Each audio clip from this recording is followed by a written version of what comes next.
know that many college students struggle with various situations like abortions. Those rates are on the rise. Suicide attempts, depression, DWIs, and just the percentage of alcohol consumption is actually increasing. So with my journey, I would just like to basically go ahead and tell you all the many hats that I wear and how it kind of stressed me out and it led to my car accident.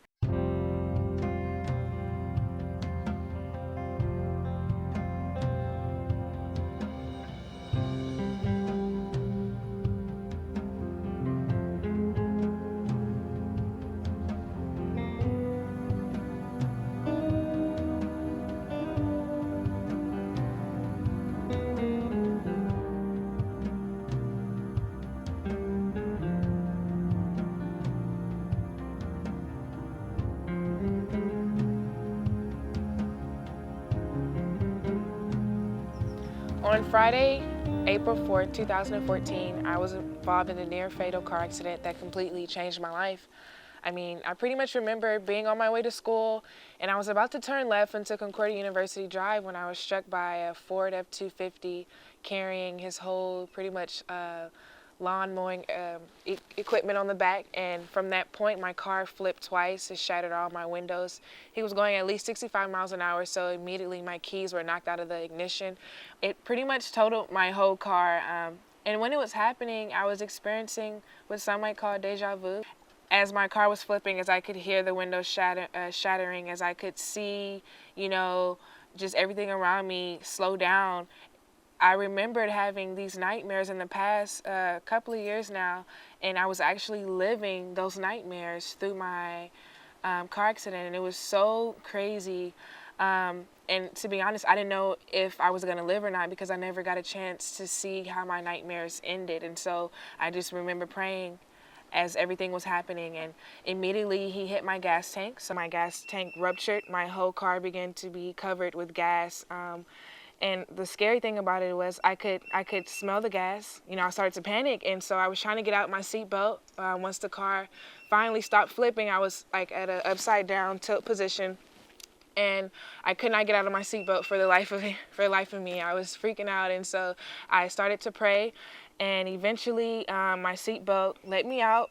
But then I fell, and when I fell, I landed on the windshield, and I cut up my face and my hip and my leg more. And I realized when I looked to the right that my whole back seat was completely caved in. I couldn't get out. I looked to the left side, and I just pretty much climbed out of the window from there. Immediately, my basketball coach was the first person I saw when I climbed out of my window. And later on I thought, I think that was definitely something of God, that he wanted my coach to be there, the first person that I see. There were many civilians to the rescue. They were asking me a ton of questions, but I couldn't really answer. I was stuttering. My eyes were like bucked open. I was in complete shock. My face was bloody. It was cut up. The ambulance came within like 10 minutes, and they were trying to basically, persuade me to get into the ambulance truck, to get on the stretcher, and I was telling them, no, I'm fine. I think it was pretty much because my, heart was beating fast and I couldn't feel any pain at the time. But when she told me, she said, ma'am, just look at your car.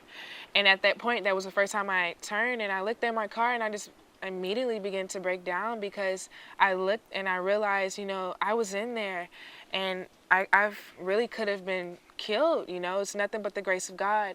So laying in the hospital bed, I realized that this was definitely a sign of God, especially when I went through the x-rays and they told me, Miss Liddell, you don't have any broken bones.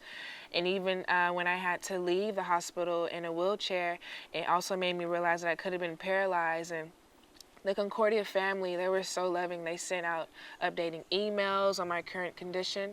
I received texts, phone calls, even social media notifications. My life literally flashed before my eyes.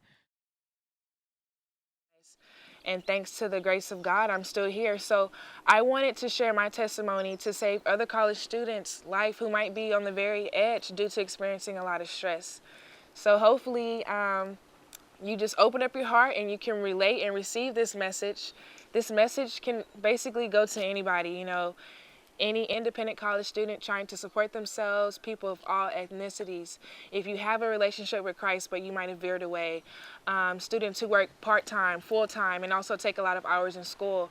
If you're experiencing stress with relationships, family, social life, students who put a lot of pressures on themselves to be successful because, you know, this is a very competitive life that we live in.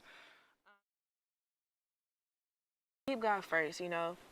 Considering the fact that college is a very secular lifestyle, you know, you can get caught up in the fact that you actually turned 21 in college. And we do live in Austin, so there's the infamous 6th Street, you know, where all the party happens at. And you can kind of veer away from God and get caught up in that secular lifestyle. So it's important to invest in the Word. Go to church, you know, pray daily and try to build a relationship with God.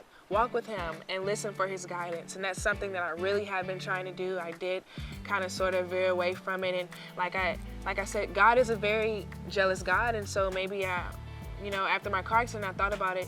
If I was investing more into the world than Him, maybe that's why He took away my car. And so just, you know, like I said, open your heart and just be ready.